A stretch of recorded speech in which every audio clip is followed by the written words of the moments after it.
एक गांव में एक किसान रहता था। उसका गांव के बाहर एक छोटा सा खेत था।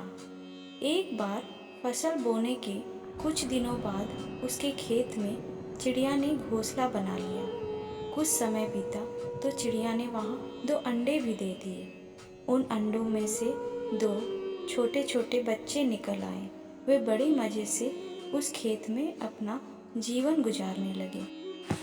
कुछ महीनों बाद फसल कटाई का समय आ गया। गांव के सभी किसान अपने खेतों की फसल की कटाई में लग गए। अब चिड़िया और उसके बच्चों का वह खेत छोड़कर नए स्थान पर जाने का समय आ गया था। एक दिन खेत में चिड़िया के बच्चों ने किसान को यह कहते सुना कि कल मैं फसल के कटाई के लिए अपने पड़ोसी से पूछूंगा और उसे खेत में भेजूंगा। यह सुनकर बच्चे बहुत परेशान हो गए। उसी समय चिड़िया कहीं गई हुई थी। जब वह वापस लौटी तो बच्चों ने उसे किसान की बात बताते हुए कहा, माँ, आज हमारा यहाँ अंतिम दिन है। रात में हमें दूसरे स्थान के लिए यहाँ से निकलना होगा। चिड़िया ने उत्तर दिया, इतनी जल्दी नहीं बच्चों, मुझे नहीं लगता है कि कल खेत में फसल की कटाई होगी। चिड़िया की कही बात सही साबित हुई। दूसरे दिन किसान का पड़ोसी खेत में नहीं आया और फसल की कटाई ना हो सकी। शाम को किसान खेत में आया और खेत को जैसे का तैसा देख बुदबुदाने लगा कि ये पड़ोसी तो नहीं आया। ऐसा करता हूँ, कल अपने किसी रिश्तेदार को भेज देता हूँ। चिड़िया के बच्चों ने फिर से किसान की बात सुन ली और परेशान हो गए। जब चिड़िया को उन्होंने ये बात बताई तो वह बोली, तुम लोग चिंता मत करो, आज रात हमें जाने की ज़रूरत नहीं है। मुझे नहीं लगता कि किसान का रिश्तेदार आएगा। ठीक ऐसा ही हुआ और किसान का रिश्तेदार अगले दिन खेत नहीं पहुंचा।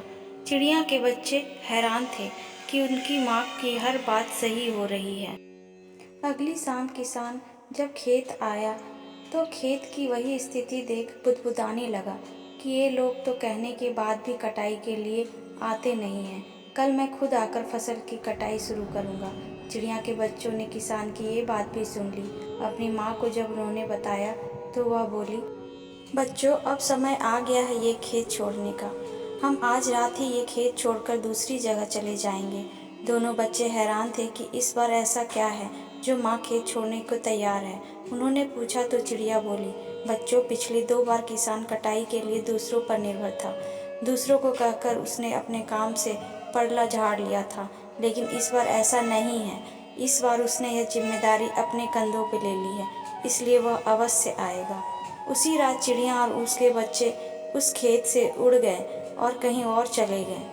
दोस्तों, इस कहानी से हमें यह सीख मिलती है कि दूसरों की सहायता लेने में कोई बुराई नहीं है, किंतु यदि आप समय पर काम शुरू करना चाहते हैं और चाहते हैं कि वह समय पर पूरा हो जाए, तो उस काम की जिम्मेदारी स्वयं लेनी होगी। दूसरे भी मदद उसी की करते हैं जो अपनी मदद खुद करता है।